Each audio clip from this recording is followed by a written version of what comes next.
मुझे नहीं याद कि पीएसएल से पहले जब बहारें आती थी वो कैसी होती थी। मुझे तो बस ये याद है कि अब जो फरवरी में और ये जो बाहर का मौसम आता है वो तो पीएसएल की वजह से आता है। अस्सलाम वालेकुम फ्रेंड्स।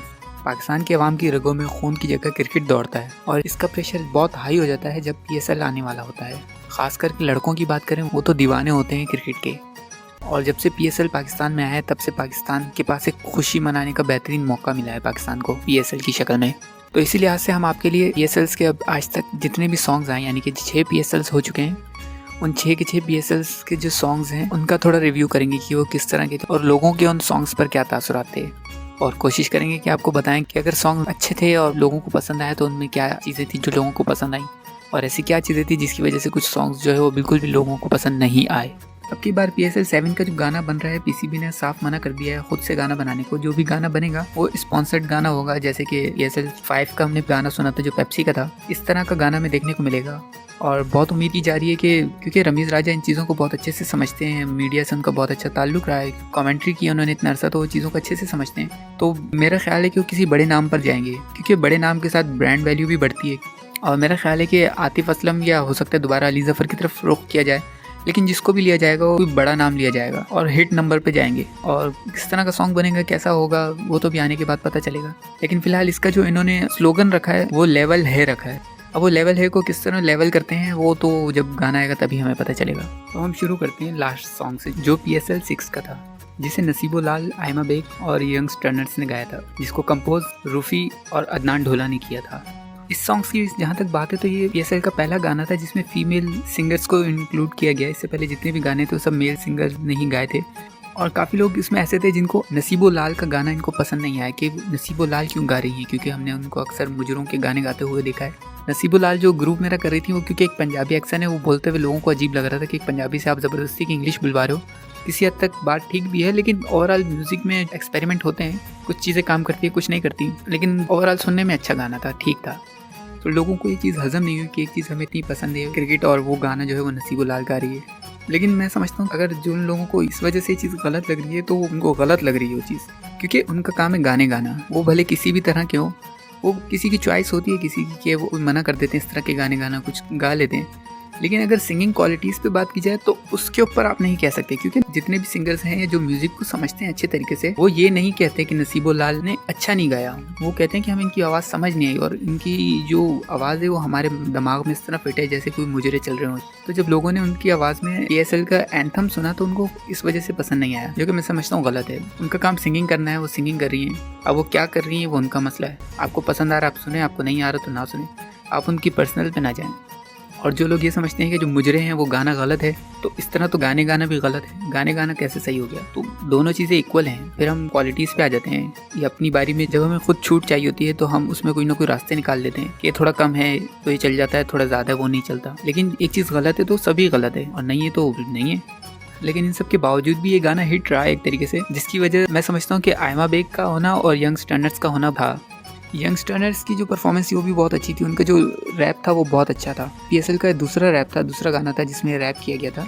तो पहला तो बिल्कुल लिरिक्स बिल्कुल बेकार थे, लेकिन इसके जो है लिरिक्स काफ़ी हद तक अच्छे थे। और इस गाने को जो बहुत से लोगों ने पसंद किया वो ज़्यादातर इनकी और आयमा बेग की वजह से भी पसंद किया।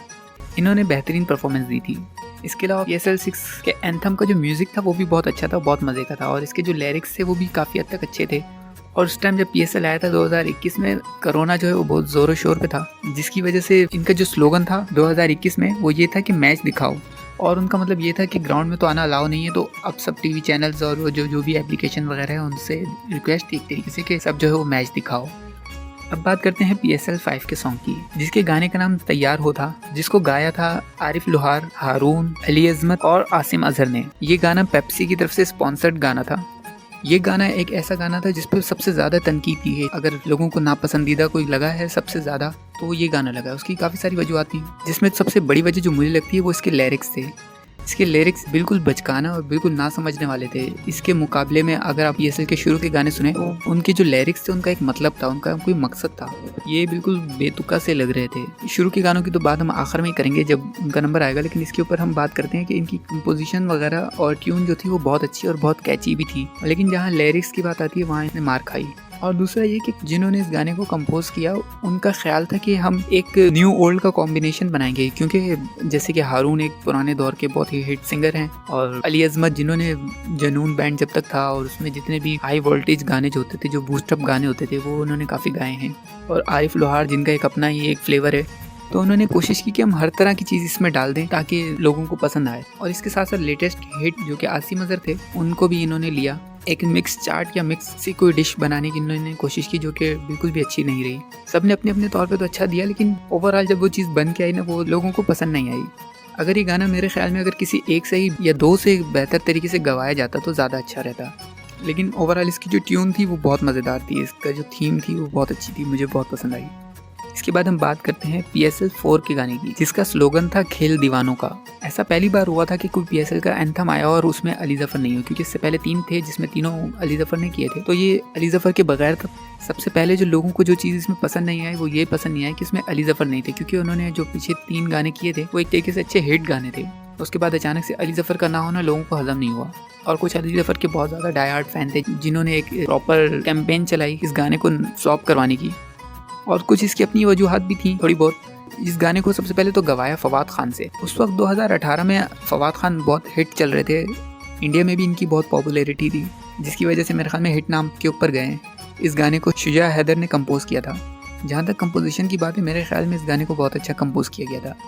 इस गाने की जो बिल्कुल भी अच्छी चीज़ नहीं थी वो रैप इसमें ऐड किया गया था। उसके जो लिरिक्स थे वो बिल्कुल भी कहना चाहिए कि अपनी बात नहीं समझा पाए, वो एक जगह पे नहीं टिक रहे थे। वो बस ऐसा लग रहा था कि हम रैप सुन रहे हैं। इस तरह के रैप इंग्लिश में, अफ्रीकी या जो ज़बान आपको नहीं आती उसमें आप सुने तो आपको सिर्फ बीट और म्यूज़िक से ही मज़ा आ रहा होता है, लेकिन एक चीज़ आपको समझ आ रही है और फिर आप कह रहे हैं भाई ये क्या चल रहा है, तो वो लोगों को पसंद नहीं आई।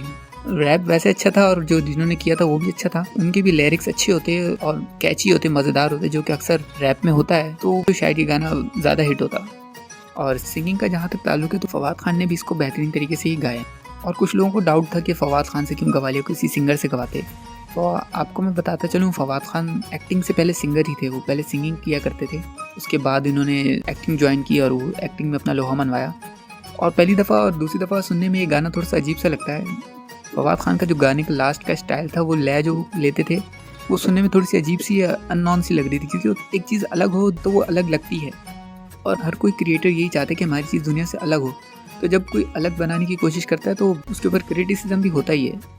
तो 1-2 दफ़ा सुनने में तो अजीब सा लग रहा था, अलग सा लग रहा था, लेकिन जब आप उसको 2 से 3 दफ़ा सुने तो आपको गाना अच्छा सा लगने लग जाता है, और मैं समझता हूँ कि ओवरऑल वो गाना ठीक ठाक था। अब बात करते हैं PSL 3 के गाने की। इस गाने का स्लोगन था दिल से जान लगा दे। इस गाने को गाया भी अली ज़फ़र ने था, इस गाने को लिखा और कंपोज भी अली ज़फ़र ने ही किया था। आपको पता ना हो तो मैं बताता चलूँ कि तीनों गाने जो अली ज़फ़र ने गाए हैं, PSL 1, 2 और 3 के एंथम, वो तीनों अली ज़फ़र ने गाए, लिखे और कंपोज किए हैं।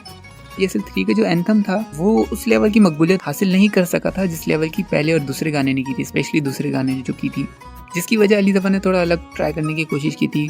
फिर वही बात आ जाती है, उन्होंने ज़्यादा सुरों पे ज़्यादा ध्यान दिया। अभी मैं ओवरऑल बात करता हूँ PSL 1, PSL 2, 3 की, क्योंकि तीनों एक ही सब कुछ इनके मिक्स थे, तो इनकी मिला जुला के बात करता हूँ कि अली ज़फ़र के जितने भी गाने थे ना, उनका एक मकसद था। उनकी जो राइटिंग थी, जो उन्होंने लिखे हुए थे गाने, उनके जब आप लिरिक्स सुने तो वो एक बात बता रहे हैं आपको, वो अपना एक विजन बता रहे हैं कि PSL का विजन क्या है। जैसे कि अब सबसे पहले में था अब खेल के दिखा, वो एक इस तरह का था पहला गाना कि जैसे कि आप जब भी कोई चीज़ नई इफ्तिताह करते हैं, नई चीज़ शुरू करते हैं, कुछ नया बनाते हैं, तो पहले में तो आपकी ख्वाहिश होती है कि बस कुछ भी करके, कैसे भी करके कुछ बन जाए। कोशिश आप पूरी करते हैं कि अच्छा बने, लेकिन प्रायोरिटी ये होती है कि बस कुछ बन जाए, फिर देखें कि क्या बनता है। और इस तरह वो पहला सॉन्ग बना, और जब वो अच्छा हुआ, PSL कामयाब हो गया, लोगों को बहुत पसंद आया, उसके गाने भी पसंद आए, हर चीज़ हिट हो गई और उम्मीद से काफ़ी ज़्यादा हिट हो गई। तो उसके बाद जब दूसरा गाना आया, उस गाने का स्लोगन था अब खेल जमेगा, कि पहले तो बस खेल था, अब खेल जमेगा, और सीटी भी बजेगी और फिर ढोल भी बजेगा, हर चीज़। उनके कहने का मतलब था मल्टीप्लाई बाय 2, हर चीज़ और भी बढ़ के होगी, जो कि हुई भी।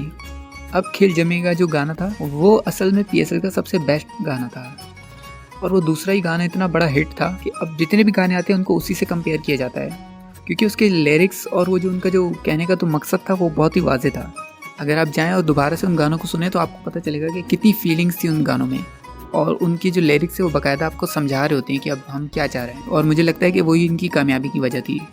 और जो PSL 3 के गाने के जो लिरिक्स थे, लो फिर आ गए जलवा दिखाने, फिर मिले चलो इसी बहाने। तो वो बाकायदा बता रहे थे कि पिछली बार आए थे, सबसे पहला जो उन्होंने किया था एक्सपेरिमेंट था, दूसरा उन्होंने बहुत अच्छा किया और कामयाब दिया, और तीसरी बार में हम फिर से जो है ना दोबारा जलवा दिखाने आ गए। यानी कि वो एक कॉन्फिडेंस शो कर रहा है कि वो ब्रांड जो है वो कितना कॉन्फिडेंट है अभी, क्योंकि इतने 2 हिट देने के बाद वो बहुत ही कॉन्फिडेंट है।